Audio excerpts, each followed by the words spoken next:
Geoff, the right to repair issue, is there any update on that? Right to repair, David, of course, goes across everything in automotive, body trades, mechanical, right the way through to dealerships. At the moment, there's a conversation with our national body, Michael Sukar, who's one of the ministers in charge of access to repair information for mechanical repairers. And this isn't an argument about sectorial differences.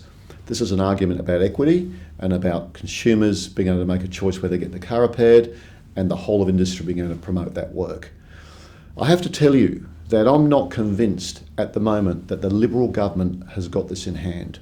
And I am actually concerned that even though they keep talking about a code and a mandated code that will be rolled out to the industry, I'm signalling right now that I'm not really seeing that come through.